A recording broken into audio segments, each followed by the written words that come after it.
Hello, Bobcats. Mr. Flato here. Welcome back to what I hope will be a great week for you here at Helena Middle School. On this week's Bob Lesson, I'm going to be talking about something that is inevitable, something that is going to happen to each and every one of us, happens to each and every one of us all the time, and that is making mistakes. And contrary to popular belief, why making mistakes can actually be a good thing if we process and we use it correctly.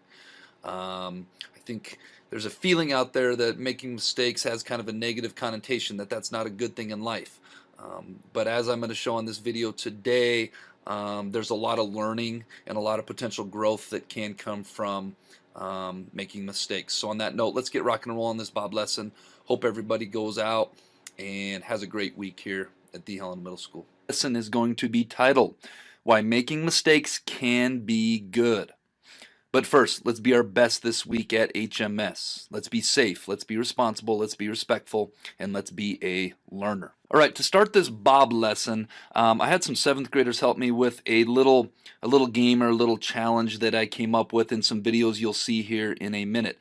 And the objective of this game was to start at the top, and they had one of 3 options in every round to step on. And only one of the pieces of paper in the video is the right path to step on. The other 2 was not the right path. And you can see that the right path is marked with an X starting at the top and moving towards the bottom. And if they found the right path and it was the right step that they stepped on, they heard a little bell ring. If it was not the right path, they heard some variation of this no button that I have here. And if they heard the no button, then they had to go to the end of the line, and it was the next person's turn to step. And what the right path, this little experiment is all about, is learning from mistakes, watching the person in front of you, trying to identify the secret right path. And if you were the one that got all 4 successfully correct, then that was the person that earned the jelly beans. So now that I gave you a little background, let's watch this right now. For the last time, no. I told you.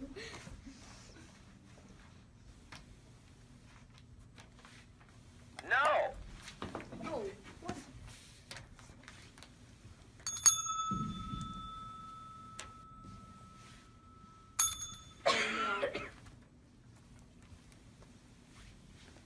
No.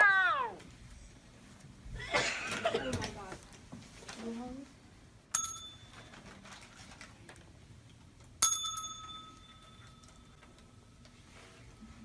No. Oh, I thought it was.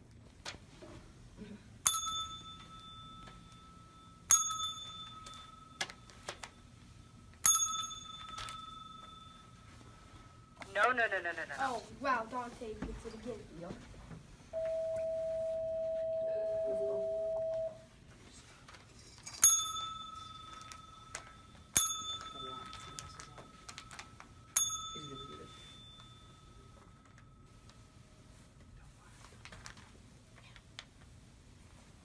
Somebody stepped on it. What's wrong? No. Dana does. Hey, Leo.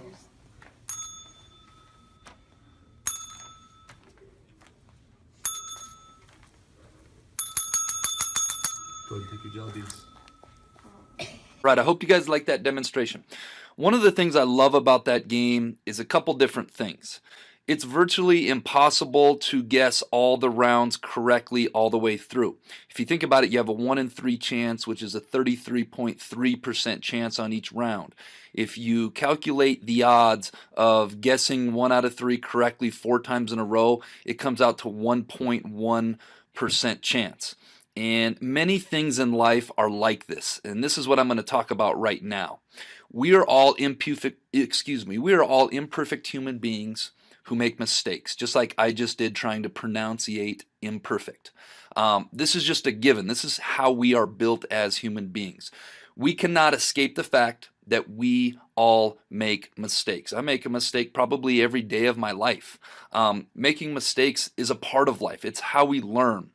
If you think about it, Much of life is a trial and error process. And I talk about this a lot with kids who are struggling with relationships, struggling with maybe romantic relationships. And I talk about it all the time. If you think about it, you go to math, you go to science, you go to social studies, you go to English, you go to music, PE, art, health, tech ed, music, choir. I'm probably missing some classes in there.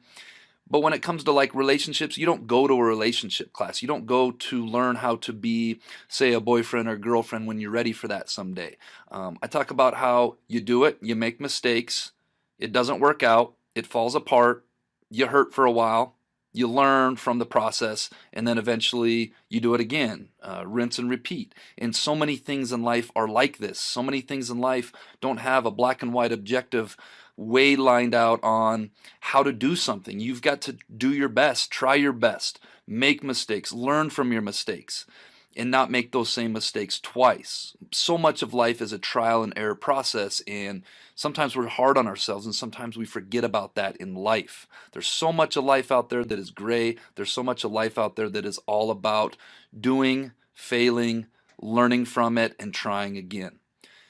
The last absolute is accept the fact that you're fallible, which means you're prone to making mistakes, and you will make mistakes. Don't go out there trying to live a perfect life. We want to go out there living within the rules. We want to go out there living with a good heart. We want to go out there living with respect, being responsible. We want to go out there living morally sound. But even when we do all those things, we need to accept the fact that we're human beings and we're going to make mistakes. All right, now that we got the absolutes out of the way, you may be asking yourself, okay, how can we use this? Well, first of all, mistakes can be our greatest teacher. If you think about maybe being a little kid and touching a hot stove for the first time, did you ever repeat that mistake again? Probably not. So when we fail in life, which we're gonna, it's inevitable. All of us fail all of the time. Let that be a teacher. Let that re-guide you the next time you are in that situation. Making mistakes, we learn what to do and what not to do. Just like the hot stove analogy. As a young person, as a young child maybe, when we did touch that stove, we learned stoves are hot. Let's not touch that again. As human beings, we accept the fact that we will make mistakes.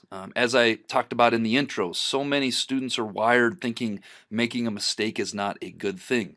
The best thing we can do when we make a mistake, and I see this all the time, is recognize you make a mistake, own making a mistake, take responsibility for making a mistake, and then learn what you're going to do differently next time. That's the best way to move forward when we make mistakes. Where adults get irritable, where your parents get irritable, where Mr. Boyle gets irritable, is when we make the same mistake twice. There's a quote out there that goes something along the lines of, making a mistake is just being human. We're going to make mistakes. Making the same mistake twice, that is where it becomes a choice.